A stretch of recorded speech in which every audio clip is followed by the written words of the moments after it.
Hello लोगोफोर good morning आंनि KB blog चेनेलाव बयखौबो खुलुमहरबाय लोगोसे आंनि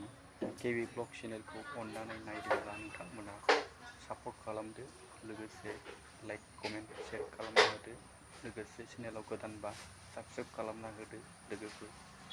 लोगोसे आंनि भिडिअखौ नायनानै मोजां मोनदोंब्ला शेयार खालामना होलायदो दौदो लोगोफोर भिडिअखौ सुरु खालामनोसै नै मालाय हा गाग्लिदों सोरनि हिन्जाव जाखोथाय नाजा हा गाग्लिदोंलै आदा बिमाया हा गाग्लिदों आदा बिमाया ना बे हा गाग्लिदोंना कारेन्टबो गैया माजों उन्दुगोन नों गथ'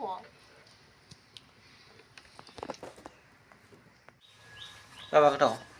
गोथाव जादो गुस्थिया नै मिख्लु जाजोब्बाय माबा जादों बुगुनि जादों मा जानो जादो आमदो जादो जादो जादो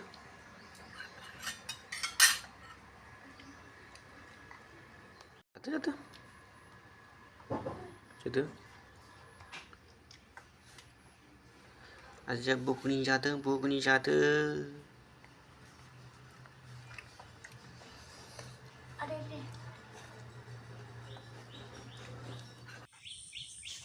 गुदुं apa?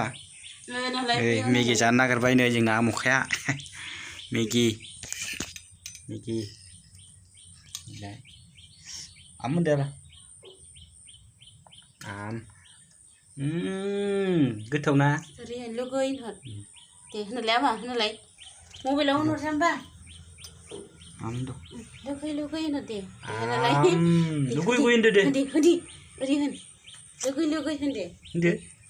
हाय लुगै होन दे लाय आजा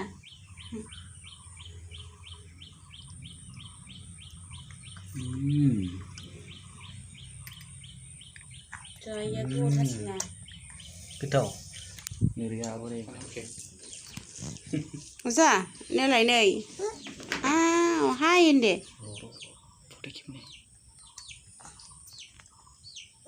गोजौ लाब्रा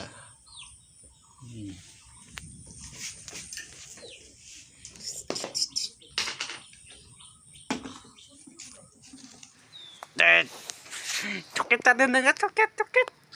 जादों coket जाना गोजा जाजोब्बाय आजा coket मा coket जाया नों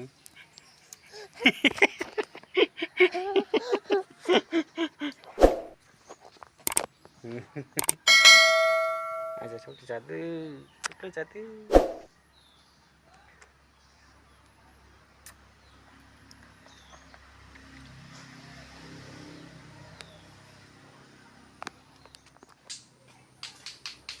Itu.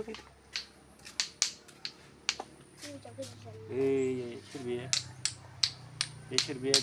बे मा नाम मा नाम दे बैना गस्ला गोजा गाननाय ना बेनालाय बेना